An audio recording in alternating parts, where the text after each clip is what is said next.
ఉంగరాలు. పేరు వి. గోవిందన్. వయస్సు 46 సంవత్సరాలు. ఊరు సిరువళ్ళూరు. నేను 6వ తరగతి చదువుతున్నప్పుడు శ్రీ పూండీ స్వామిని 2 సార్లు దర్శనం చేసుకునే భాగ్యం కలిగింది. నేను మొదటిసారి వారిని దర్శించుకున్నప్పుడు ఊదీ పెట్టలేదు. రెండవసారి శ్రీ స్వామి దర్శనానికి వచ్చినప్పుడు వారు నాకు ఊదీ పెట్టి బాగుంటావు అని ఆశీర్వదించారు. శ్రీ స్వామి చేతివేళ్లకు ఉంగరాలు ఉండడం చూసి, మీరు స్వామి కదా, చేతికి ఉంగరాలు పెట్టుకున్నారే అని అడిగాను. అవును, నీకు కావాలా, చూస్తావరా అని 2 చేతుల వేళ్లకు ఉన్న ఉంగరాలు చూపించారు శ్రీ స్వామి. నేను భయపడి వెళ్ళిపోయాను. ఆ రోజు కె.పి. సుందరాంబాళే పాట కచేరీ కూడా జరిగింది. కొన్నాళ్లకు మేము బెంగళూరు వచ్చి స్థిరపడ్డాము. 4-5 సంవత్సరాల క్రితం మా కుటుంబం అంతా కలిసి విల్వారణి ఆలయానికి వచ్చినప్పుడు నాకెందుకో శ్రీ పూండీ స్వామి దర్శనం చేసుకోవాలనిపించింది. వెంటనే పూండీకి వచ్చి శ్రీ స్వామి సమాధిని దర్శించుకున్నాం.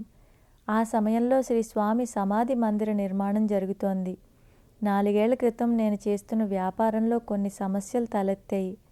అప్పుడు స్వప్నంలో శ్రీ స్వామి బెంగళూరులో ఉన్న మా ఇంటికి వచ్చి నన్ను ఆశీర్వదించారు. అప్పుడు వారు ఒక రకమైన నీలిరంగు మేలిఛాయలో దర్శనమిచ్చారు. వారు ఇచ్చిన ఊదీ, ఫోటో, ప్రసాదం అన్నీ నా వద్ద ఉన్నాయి.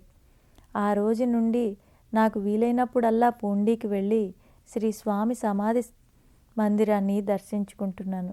లాటరీ జీవితం. పేరు ఎస్. షణ్ముగం. వయసు 73 సంవత్సరాలు. ఊరు మగళూరుపట్టి. నేను లాటరీ టికెట్ల వ్యాపారం చేసే ఏజెంట్ని. శ్రీ పూండీ స్వామి దర్శనానికి వచ్చినప్పుడు ఇక్కడ భక్తులు కొందరు లాటరీ టికెట్లు కొనేవారు. నాకు వ్యాపారం బాగా జరిగేది. ఇక్కడ టికెట్లు కొన్నవారు 2-3 బహుమతులు కూడా గెలుచుకున్నారు. నేను తిరిగి వెళ్లే సమయంలో శ్రీ స్వామి దర్శనం చేసుకుని వెళ్ళేవాణ్ణి. కలశపాకంలో ఒక బెల్లం వ్యాపారి 30,000 రూపాయల నగదు తీసుకొని బయలుదేరి రైల్వే స్టేషన్కి వెళ్ళేసరికి తాను ఎక్కవలసిన బొంబాయి రైలు అప్పటికే కదిలింది. పరుగున వెళ్ళి ఒక బోగీలో ఎక్కడానికి ప్రయత్నిస్తూ బయట ఉన్న కమ్మలు పట్టుకున్నాడు. బోగీ తలుపులు మూసి ఉంది. రైలు వేగం పుంజుకోవడంతో దిగడానికి వీల్లేదు, లోపలికి వెళ్ళడానికి అవకాశం లేదు.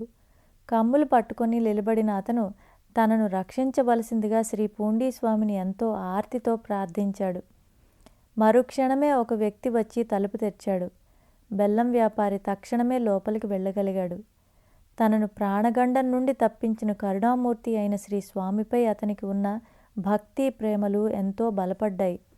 అతను ప్రతి సంవత్సరం గురుపూజకు తప్పనిసరిగా వస్తున్నట్లు చెప్పాడు. విధి వ్రాత. పేరు మణి. వయస్సు 62 సంవత్సరాలు. ఊరు కడలాడి. నేను చిన్నప్పుడు సైకిల్ మీద వచ్చి శ్రీ పూండీ స్వామిని దర్శించుకునేవాణ్ణి. నేను పండ్లు, సిగరెట్లు తెచ్చి వారికి సమర్పించుకునేవాణ్ణి. ఒక్కోసారి వారు నాకు ఊదీ పెట్టేవారు. ఒక్కోసారి ఊదీ చేతిలో ఇచ్చేవారు. ఒక్కోసారి ఊదీ తీసుకోమని చెప్పేవారు. నేను 10వ తరగతి చదువుకుంటున్నప్పుడు శ్రీ స్వామిని దర్శించుకొని, స్వామి నేను ఉద్యోగం చేస్తానా అని అడిగాను.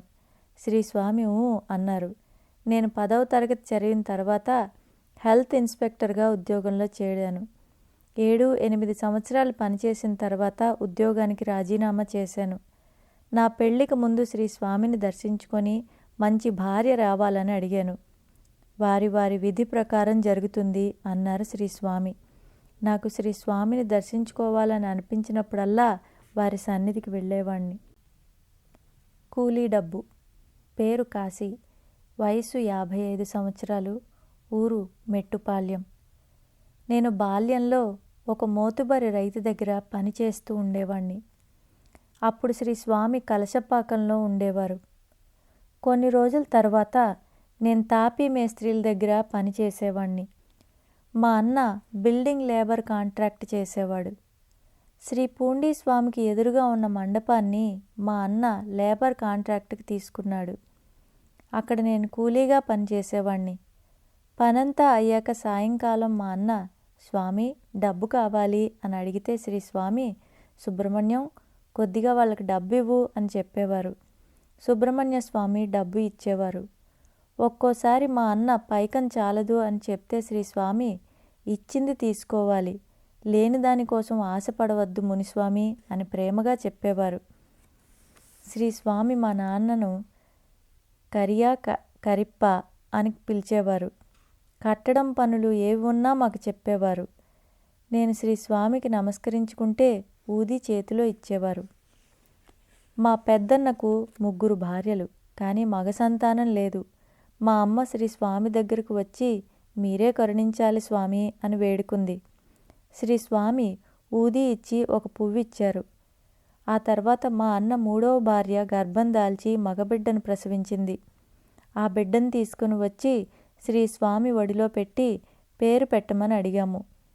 శ్రీస్వామి కాసేపు ఆగి కమల కన్నన్ అని చెప్పి ఊది పెట్టి ఆశీర్వదించారు.